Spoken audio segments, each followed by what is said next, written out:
بسم الله الرحمن الرحیم. ای رحمت عام یا ابا عبدالله، ای ذکر مدام یا ابا عبدالله.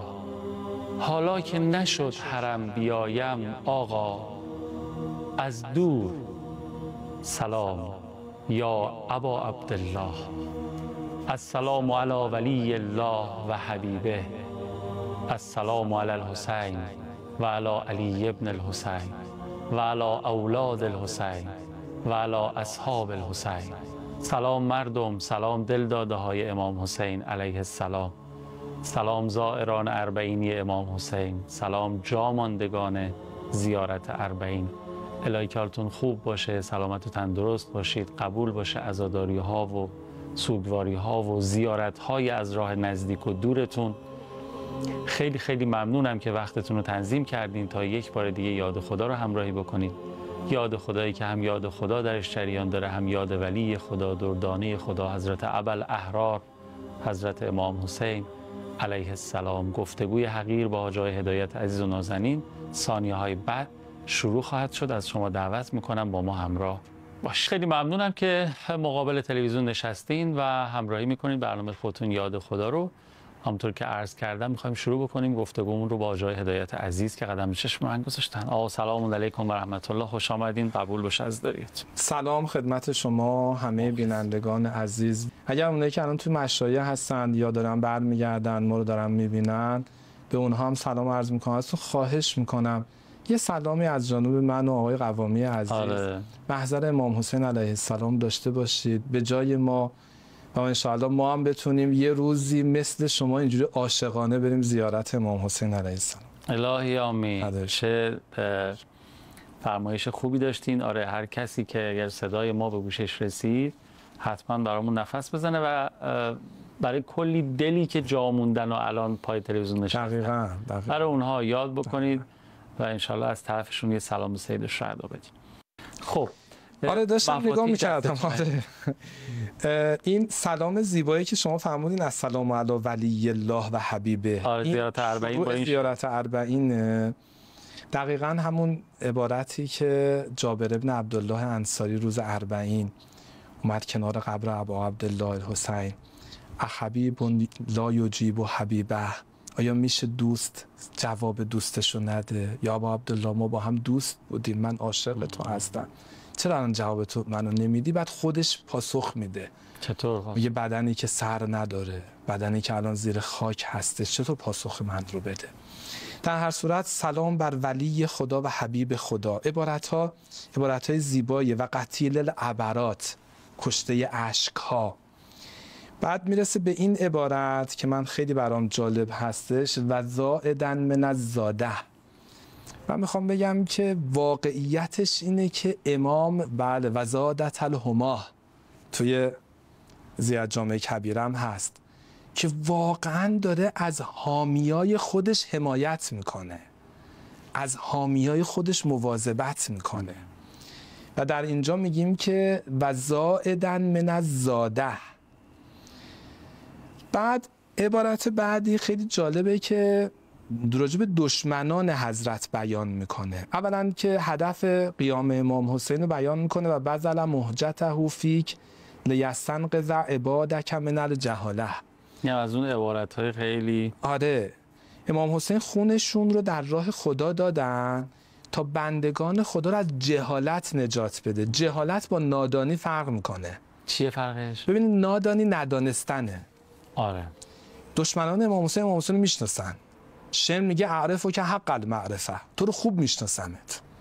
مشکل در دایره علم نیست. امام حسین علیه السلام امام پیغمبر گذاشتن سرشون، اونا گفتن یا رسول الله یا ابن رسول الله میشناسیمه، تو بچه پیغمبری، بچه داری منو میکشی. عبارت امام حسین علیه السلام فرمودن به ما تستحلون دمی، چرا خون منو حلال کردید؟ گفتن خفنا ترحل عطا، ما میترسیم که اگر تو رو نکشیم اون عطای ما، اون پولی که عبیدالله به ما میداد قطع بشه.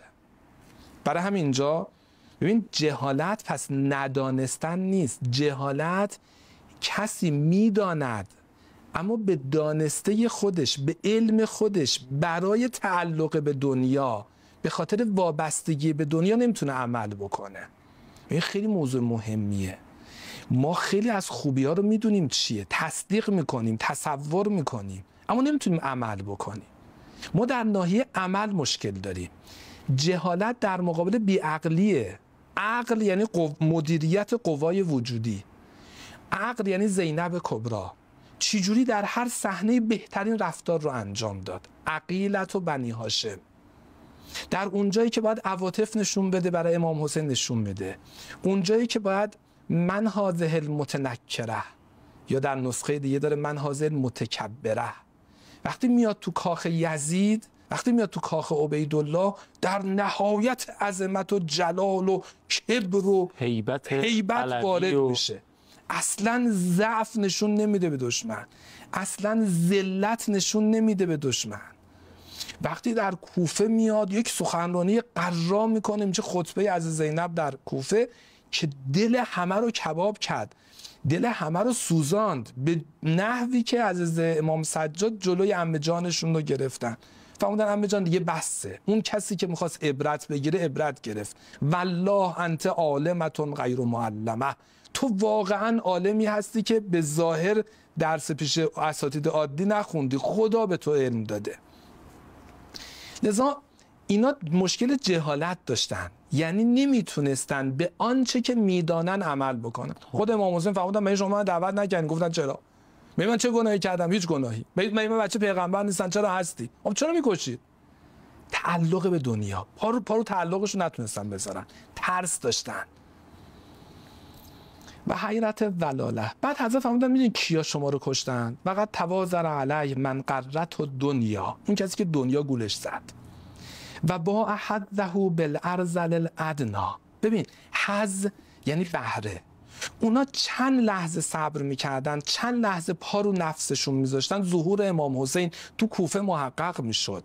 میتونستن با امام حسین به عالی ترین درجات برسن. به قول حضرت زهرا سلام الله علیها لو ولیتم علیا، اگر شما علی رو به ولایت میرسوندین، علی حاکم شما میشد، لاکلتم من فوق الارض، از زمین، از همین خصوصیات مادی زمین بهره مند میشدید، اقتصادتون درست میشد، سیاستتون درست میشد، آخرتتون هم درست میشد. علی رو از دست دادید، هم دنیاتون خراب شد هم آخرتتون خراب شد. دقیقاً برای امام حسین علیه السلام اینا با امام حسین بالاترین بهره رو میبردن، بهرهشون رو خیلی ارزون فروختن، یعنی عالی ترین درجه رو با چند دینار فروختن رفت برای گرفتن چند تا دینار. آره واقعا. بعد حضرت فرمودن که بذار من آخرین عبارت رو بگم که مرتبط با بحث ماست. اللهم انی اشهدک انی ولی لمن والا. ببین من ولایت رو چی معنا کردیم؟ وابستگی، دلبستگی، پیوستگی، همبستگی. وابستگی در اندیشه، دلبستگی در گرایش، پیوستگی در رفتار، همبستگی در جبهه. من یا ابا عبدالله با فدایی تو اندیشم، دلم، محبتم، رفتارم، جبهم یکیه. ولیون لمن والا. نمیگه با خودت تو پایینتر میگه، پایینتر میگه، میفرماید که چی؟ امری لامرکم متبع، من مطیع شما هستم. قلبی لقلبکم سلم، من تسلیم شما هستم. نصرتی لکم مؤده، اینا رو میفرماید. اما بالا چی میگه؟ میگه نوکر نوکراتم. اندیشم، گرایشم، رفتارم، جبهم با محبین تو یکیه. ما همه با هم یه جبهه ایم، ما با هم یه خطیم، یه فکریم، یه جوریم. باید اینو در عمل نشون بده. این زیارت اربعینه که آی عزیزان از نشانه های مؤمن، آره همین زیارت اینقدر مهمه، قدرشو بدون. خیلی خوب. حالا هم از نشانه های مؤمنه، هم تو اون 3 جلسه‌ای که قبلا صحبت کردیم، هم این جلسه من میدیدم شما نکاتی که میفرمایید نیازه که ما در نهایت داشته باشیم که همون رابطه طولیه که درسته، رابطه عرضیه هم درست بشه. این نکاتی که فرمودید همش نشانه های مؤمنه. دقیقا. یعنی در نهایت ما باید مؤمن بشویم. دقیقا. این مؤمن اگر به شکل دست جمعی اتفاق بیفته انشالله ما رو میرسونه به اون سرمنزل مقصود. یه فاصله بگیریم برگردیم باز صحبت پایانی شما رو بشنویم. بفرمایید. خواهش می‌کنم. کنار قدم های جابه سوی نینوا ره سپاری، ستون های این جاده را ما به شوق حرم می شماری. کنار قدم های جابه سوی نینوا ره سپاری، ستون های این جاده را ما به شوق حرم شبیه رباب و سکینه برای شما بیقراری، از این سختی و دوری راه به شوق تو باکی نداری. شبیه رباب و سکینه برای شما بیقراری، از این سختی و دوری راه به شوق تو باکی نداری.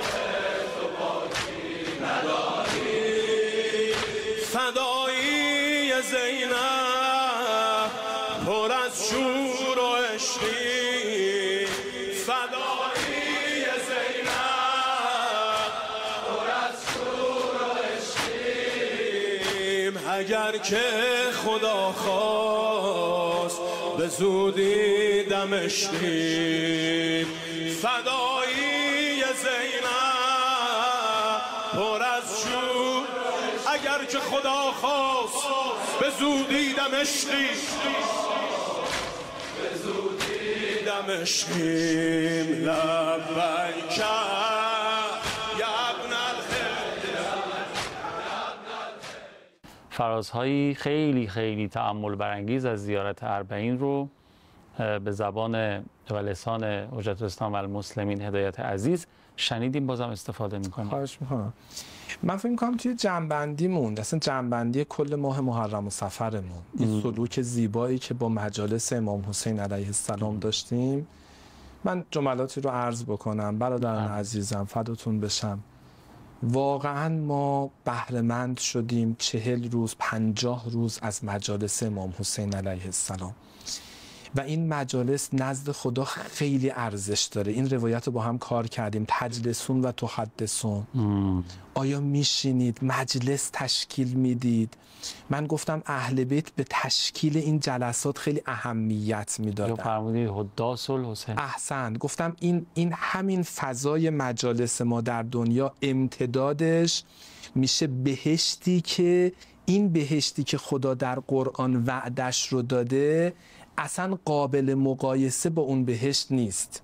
یعنی بهشت که در کنار امام حسین بودن برای اهل اون جلسه خیلی بالاتر و شیرین‌تر از بهشتیه که قرآن می‌فرماید که چی؟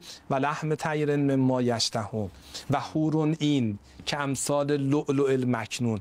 اینا خیلی عظیمه، اینا خیلی شیرینه، ولی شیرین‌تر از اینها میشه و هم حداث الحسین. اون کسانی که دور امام حسین حلقه زدن و همچی که تو دنیا بهره‌مند بودن از فیض وجود مقدس امام حسین، این ادامه پیدا میکنه. بعد اومدیم تو این جلسات گفتیم خب مجلس امام حسین چه خصوصیتی داره که اینقدر مهمه و بهشتی رو برای ما ایجاد میکنه که توی اون دنیا بهشت معمولی رو ما اصلا دیگه بهش توجه نمی‌کنیم. گفتیم چه بهشتی رو ایجاد میکنه؟ گفتیم بهشت اتصال قلب‌ها با هم دیگر. بعد این موضوع مطرح کردیم که دقیقاً نقطه ضعف ما تو ظهور همین موضوع. دقیقاً. یعنی ما تارمون به امام وصل، اتصال طولی به امام داریم، اتصال ارضیمون به امام مشکل داره و این باعث شده که اون قالی زیبای تمدن مهدوی هنوز ایجاد نشده، بافته نشه. بعد اومدیم گفتیم بر اساس مجالس امام حسین قواعد این اتصال قلب چیه؟ گفتیم افراد بی‌منت برای همدیگه خدمت رسانی میکنن. تو اینجا عنوان و پست و رنگ و چهره و زبان و اینا اصلا مطرح نیست. تنها چیزی که مطرحه اتصال فرد به امام. میگه تو همین که به امام متصلی، تار منم به امام متصله، تار تو هم به امام متصله، فدات میشم. تارامون رو به هم وصل میکنیم، میشه پود، میشه جامعه. ببین ما یه حاکمیت داریم، میشه تار. یه جامعه داریم، میشه پود. فداتون بشم تا این جامعه تشکیل نشه، یعنی قلبمون به هم متصل نشه، جامعه مهدوی ها ولی جامعه های معمولی هستش که تحسبهم جمیعا و قلوبهم شتا. تو تصور میکنی اینو با هم اینو به شدت منفعت طلبن. جامعه مهدوی رو من دارم بیان میکنم. تا قلبمون به هم متصل نشه، بله ما توی این دعای عهد میخونیم که من رو توی اون بنیان مرصوص قرار بده. عبارت اینه که توی اون فضایی که بنیانش مرصوصه، قلبا به هم متصله، من اینجوری میخوام. تا این ایجاد نشه اون حاکمیت امام ایجاد نمیشه. ما قلبمون متصله ولی امام بر ما حاکم هنوز نشده. باید این بله ما قلبمون به امام متصله اما امام هنوز حاکم نشده. چرا؟ چون قلبمون به هم متصل نشده. این تو مجالس امام حسین ایجاد میشه. تا اینجا روشنه؟ آره. من فقط یه روایت رو خیلی دلم میخواد بخونم برای اینکه تمرین اون تشکیل قلب هاست، اتصال قلب هاست. ما این روایت رو توی موکب‌های عزیزان عراقی عملاً دیدیم. حالا میخوایم اجراش بکنیم. معلی بن خنیس اومد پیش امام صادق گفتش که آقا من میخوام دیگه رابطه‌ام با مؤمنین درست بکنم. چه چیزایی باید رعایت بکنم؟ عملاً میخوام قلبم بهش متصل بشه. عملاً چیکار بکنم؟ بگم این کارو تو مجالس کردیم حالا از این بعد میخوایم قاعده‌مند انجامش بدیم. آره. امام صادق علیه السلام فرمودن ببین من بهت بگم میترسم عمل نکنی، قول میدی عمل بکنی؟ گفت آقا فقلت لا حول ولا قوة الا بالله، من تمام تلاش خودم میکنم، دیگه کار نیرو از خداست.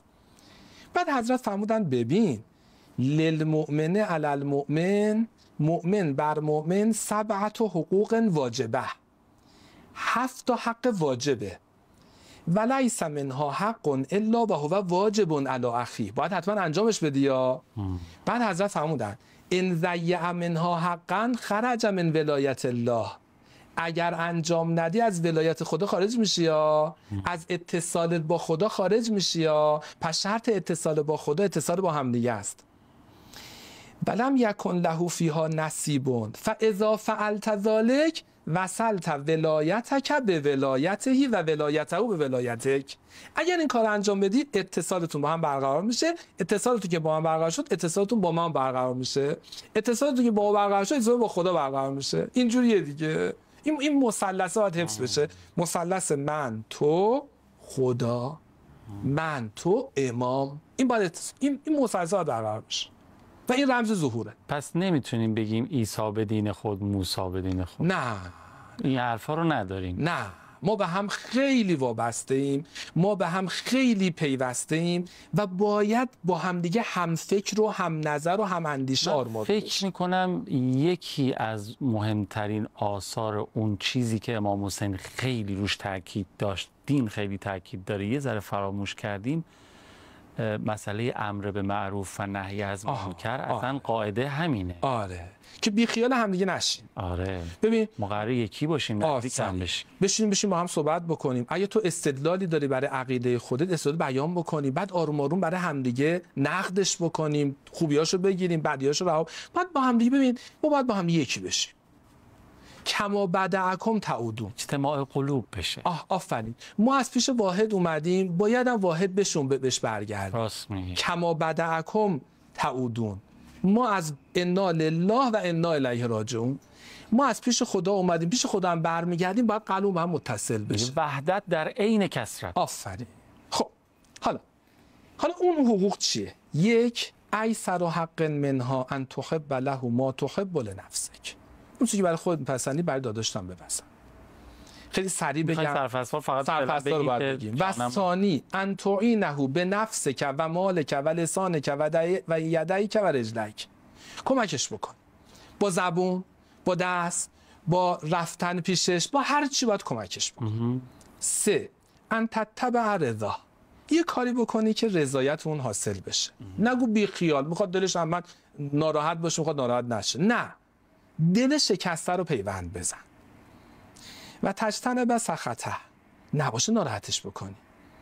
و رابع ان تکون عینه و دلیله و مرآته، آینش باش، عیبشو خصوصی بهش هدیه بده. احب اخوانی الی من اهدا الی عیوبی، جلو جمع زایش نکن، مچشو نگیر، خصوصی با مهربونی بهش هدیه بده. پنجمیش نباشه اون گرسنه باشه تو سیر باشی، نباشه تو پوشیده باشی اون لباس نداشته باشه، نباشه تو مشکل نداشته باشه اون مشکل داشته باشه، باید مشکلشو برطرف کنی. ششمیش نباشه تو خادم داشته باشی اون خادم نداشته باشه، نباشه تو خانواده تشکیل بدی اون مجرد باشه، به خاطر مشکل مادی به خاطر هر چیز دیگه نتونه همسر اختیار بکنه، تو باید کمکش بکنی اون ازدواج بکنه، کمکش بکنی اونم خلاصه مشکلش حل بشه. و آخریش میدونم فرصت کم شد، ان تبر قسمه و تجیب دعوته، اگر همه عالم بر علیهش شهادت دادن تو بگو داداش من اینجوری نیست، من داداشمو قبول دارم، چون داداشم به من گفته من این کارو نکردم. اگر دعوتت کرد بپذیر، اگر مریض شد به عیادتش برو، اگر مشکل داشت مشکلشو حل بکن. خلاصه تو دین، توی دستگاه سید الشهدا امام زمان ما چیزی به عنوان به من چه نداریم.